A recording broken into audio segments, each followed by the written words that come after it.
Hey everybody, this is Ozark Pepper 1. I believe it's Thursday. And today let's talk about something, and let's just call this a sad reality. I'm not sad or anything. It's just an observation.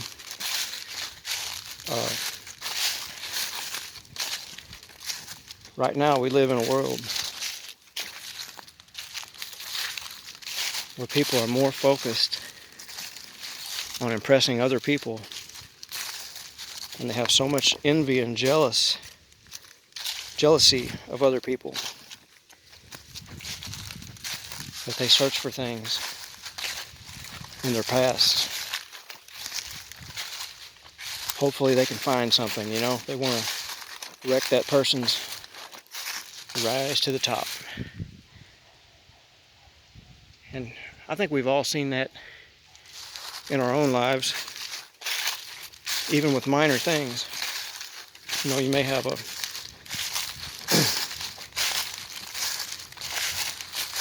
little success in something, and you can usually pick out your jealous friends, which are they may have a little narcissism and being envious, and all those things were spoke about in a good book years ago. And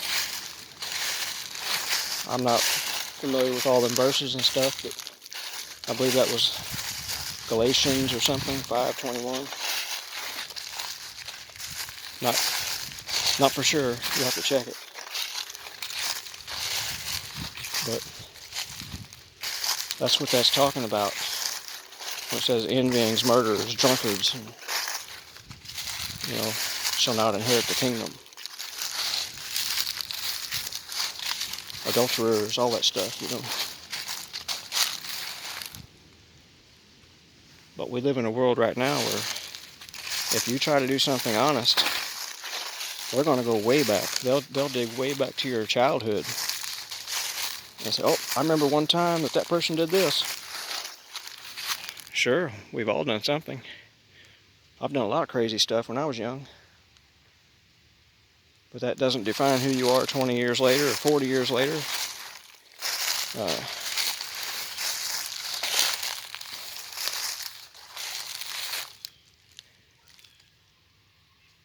But I've seen that done to other people. That's why I'm talking about it now. And I've seen a person's life get wrecked by another person whose life deserves to be wrecked. And a lot of times it even gets, people will collaborate against one person, because you'll have two people, I believe, possessed by the same demon. And it's like a hive mind. And,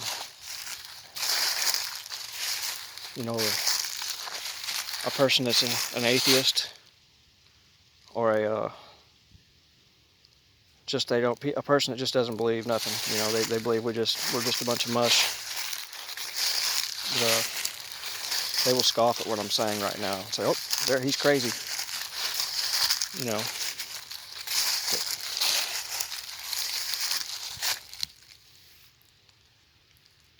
we see a lot of people that bought fancy things to impress their neighbors. And a lot of these are the same type of people who put others down. Well, those people end up selling their homes, then they try to downsize. Then that's not enough, so they try to downsize again, because they get way more than they could chew financially, because they never thought the ride would end. And then some get the bright idea, well, I'm just going to move to the country and avoid everything, and everything's going to work out great. Well, if this is not your culture and not your people, it's probably not going to work out if things get crazy. You're better off being around your people, your culture, your surroundings that you're familiar with. It doesn't have to be your neighborhood that you grew up in. Because sometimes going to another area, like I said in previous videos, is a blessing, because you're surrounded more by people you don't know, but they're more like-minded, and they don't have an agenda against you because there's no area history with your last name. You know, you may have two brothers or two sisters, and one of them is an absolute pest in the area you live. So naturally, what happens is the good brother or the good sister is denied opportunities, or is looked at with caution. You know, they don't trust you. They don't want to let you in on anything. The doors stay closed. The bank loans are not available because they see you as a risk. But because they've already made predetermined judgment based on what your sibling has done, and when you move to another area, say to work or to live, there's no history. They know you for who you are, and you have a chance to prove yourself. And if you fail doing it that way, it's all on you. And you'll be surprised how much just having a little gratitude and pulling your own weight, how much others will step up and offer you assistance. You know, I've been told by random people, if I need a house, I have one. I've been told that if I'm ever out of a job, I have one. I don't know how good of a job it would be, but I have it. And it's because I've bailed a few people out of a sticky situation here and there. I've helped other people for free. You know, I'm not boasting about anything I've ever done.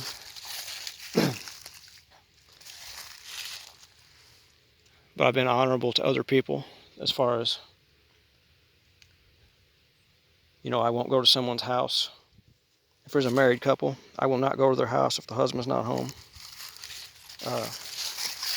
I do that out of respect and my personal religious beliefs. We just don't do that.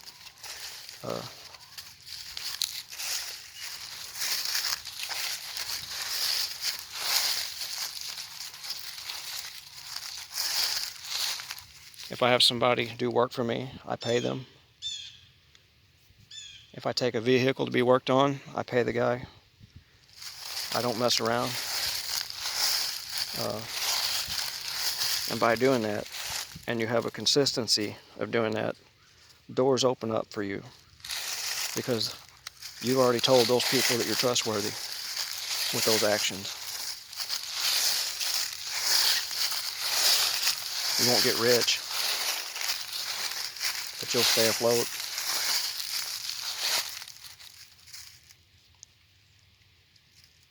And also, if you make yourself unavailable, if you disappear completely, eventually you're going to fall off everyone's radar.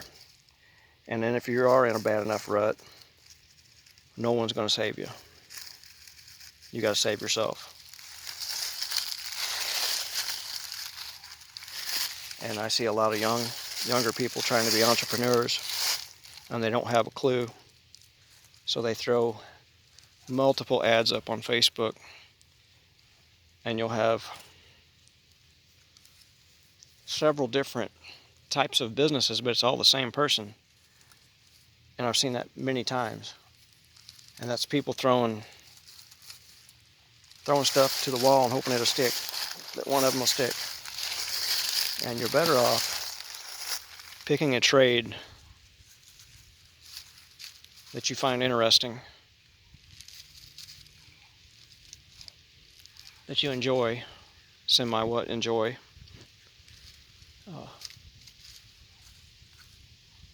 And stick with it.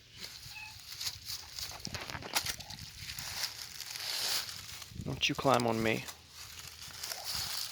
No. And get good at what you do. And then,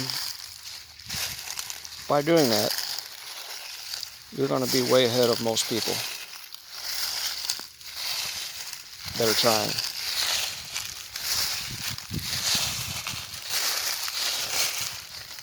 I've seen a lot of people my age or younger, they just go, I just need a job, man. No, you don't just need a job. You need a skill. When you say I need a job, that means you need some quick money. You're in a bind.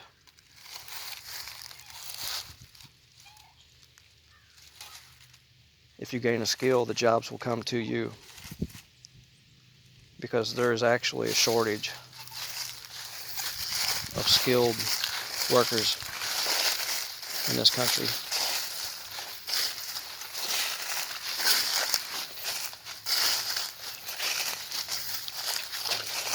Our government is rotten for what it's done to us.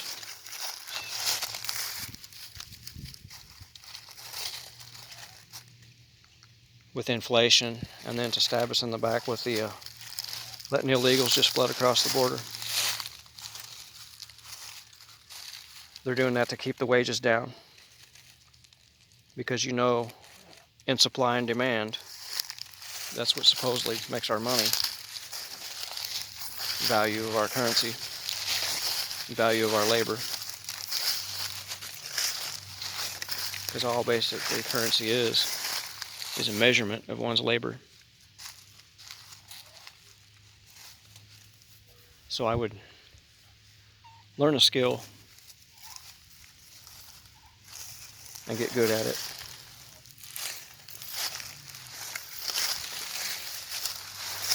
Very few are going to be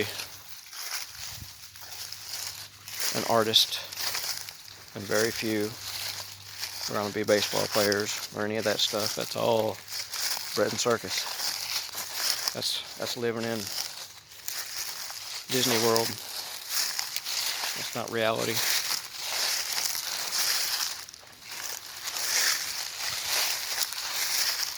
So anyway, I don't know what else to talk about today, so have a great rest of the week.